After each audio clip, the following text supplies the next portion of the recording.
Ikalawang kabanata. Ang kapanganakan ni Jesus. Nang mga panahong iyon, ang emperador ng Roma na si Augustus ay gumawa ng kautusan na dapat magpatala ang lahat ng mga mamamayan ng bansang nasasakupan niya. Ito ang kauna-unahang census na naganap ng si Quirinius, ang gobernador sa lalawigan ng Syria. Kaya umuwi ang lahat ng tao sa sarili nilang bayan upang magpalista. Mula sa Nazareth na sakop ng Galilea, pumunta si Jose sa Bethlehem na sakop ng Judea, sa bayang sinilangan ni Haring David, dahil nagmula siya sa angkan ni David. Kasama niya sa pagpapalista ang magiging asawa niyang si Maria, na noon ay malapit ng manganak. At habang naroon sila sa Bethlehem, dumating ang oras ng panganganak ni Maria. Isinilang niya ang panganay niya na isang lalaki. Pinalot niya ng lampi ng sanggol at inihiga sa sabsaban, dahil walang lugar para sa kanila sa mga bahay panuluyan. Nagpakita ang mga anghel sa mga pastol. Malapit sa Bethlehem, may mga pastol na nasa parang at nagpupuyat sa pagbabantay ng kanilang mga tupa. Biglang nagpakita sa kanila ang isang anghel ng Panginoon at nagningning sa paligid nila ang nakakasilaw na liwanag ng Panginoon. Ganoon na lang ang pagkatakot nila.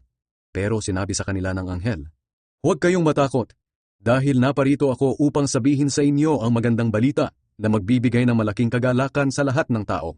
Sapagkat isinilang ngayon sa Bethlehem sa bayan ni Haring David ang inyong tagapagligtas, ang Kristo na siyang Panginoon. Ito ang palatandaan upang makilala ninyo siya. Makikita ninyo ang sanggol na nababalot ng lampin at nakahiga sa isang sabsaban." Pagkatapos magsalita ng anghel, biglang nagpakita ang napakaraming anghel at sama-sama silang nagpuri sa Diyos. Sinabi nila, "Purihin ang Diyos sa langit, may kapayapaan na sa lupa sa mga taong kinalulugdan niya." Nang makaalis na ang mga anghel pabalik sa langit, nag-usap-usap ang mga pastol, "Tayo na sa Bethlehem at tingnan natin ang mga pangyayaring sinabi sa atin ng Panginoon." Kaya nagmamadali silang pumunta sa Bethlehem at nakita nila sina Maria at Jose at ang sanggol na nakahiga sa sabsaban. At isinalaysay nila ang mga sinabi sa kanila ng anghel tungkol sa sanggol. Nagtaka ang lahat ng nakarinig sa sinabi ng mga pastol, pero iningatan ito ni Maria sa kanyang puso at pinagbulay-bulayan ang lahat ng ito. Bumalik sa parang ang mga pastol na labis ang pagpupuri sa Diyos dahil sa lahat ng kanilang narinig at nakita, na ayon nga sa sinabi ng anghel. Pinangalan ng Jesus ang sanggol. Pagdating ng ikawalong araw ay tinuli ang sanggol at pinangalan ng Jesus. Ito ang pangalang ibinigay ng anghel bago siya ipinaglihi. Inihandog si Jesus sa templo. Dumating ang araw na maghahandog sina Jose at Maria sa templo ng Jerusalem ayon sa kautusan ni Moises patungkol sa mga babaeng nanganak upang maituring silang malinis. Dinala rin nila ang sanggol sa Jerusalem para ihandog sa Panginoon. Sapagkat nasusulat sa kautusan ng Panginoon, ang bawat panganay na lalaki ay kailangang ihandog sa Panginoon. At upang maituring na malinis si Maria, naghandog sila ayon sa sinasabi ng kautusan ng Panginoon. Isang pares ng bato-bato o dalawang inakay na kalapati.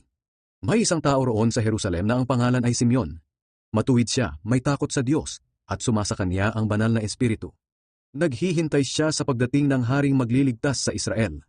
Ipinahayag sa kanya ng banal na espiritu na hindi siya mamamatay hanggat hindi niya nakikita ang haring ipinangako ng Panginoon. Nang araw na iyon, sa patnubay ng banal na espiritu ay pumunta siya sa templo at nang dalhin doon ni Maria at Jose si Jesus upang ihandog sa Panginoon ayon sa kautusan, nakita ni Simeon ang sanggol. Kinargan niya ito at pinuri ang Diyos.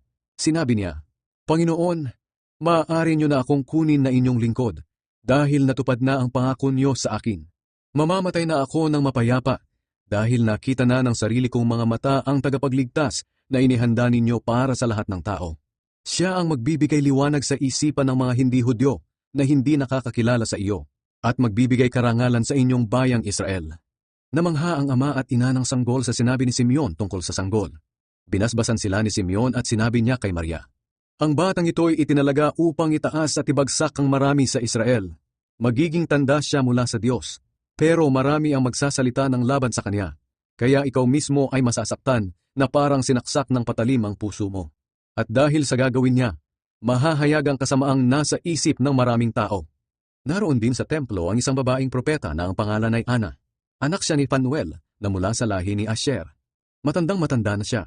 7 taon lang silang nagsama ng kanyang asawa bago siya nabiyuda. At ngayon 84 na taon na siya. Palagi siyang nasa templo. Araw-gabi ay sumasamba siya sa Diyos sa pamamagitan ng pananalangin at pag-aayuno. Lumapit siya ng oras ding iyon kina Jose at Maria at nagpasalamat sa Diyos. At nagsalita rin siya tungkol sa bata sa lahat na naghihintay sa araw ng pagliligtas ng Diyos sa Jerusalem. Nang maisagawa na nina Jose at Maria ang lahat ng dapat nilang gawin ayon sa kautusan ng Panginoon, umuwi na sila sa kanilang bayan, sa Nazaret, na sakop ng Galilea. Lumaki ang batang si Jesus at naging malakas at napakatalino, at pinagpala siya ng Diyos. Ang batang si Jesus sa templo.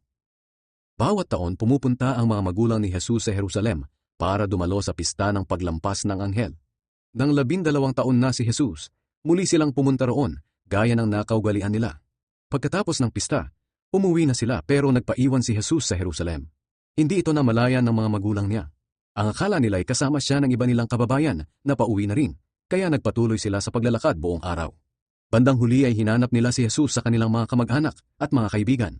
Nang malaman nila na wala si Jesus sa kanila, bumalik sila sa Jerusalem para roon siya hanapin. At nang ikatlong araw, natagpuan nila si Jesus sa templo na nakaupong kasama ng mga tagapagturo ng kautusan. Nakikinig siya sa kanila at nagtatanong. Namangha ang lahat ng nakarinig sa mga isinasagot niya at sa kaniyang katalinuhan. Nagtaka ang mga magulang niya nang matagpuan siya roon. Sinabi ng kanyang ina, "Anak, bakit mo ito ginawa sa amin? Balisang-balisa na kami ng iyong ama sa paghahanap sa iyo." Sumagot si Jesus, "Bakit po ninyo ako hinahanap? Hindi ba ninyo alam na dapat ay narito ako sa bahay ng aking ama?" Pero hindi nila naunawaan ang ibig niyang sabihin. Umuwi si Jesus sa Nazaret kasama ng kanyang mga magulang at patuloy siyang naging masunuring anak. Ang lahat ng bagay na ito ay iningatan ng kanyang ina sa kanyang puso. Patuloy na lumaki si Jesus at lalo pang naging matalino. Kinalugdan siya ng Diyos at ng mga tao.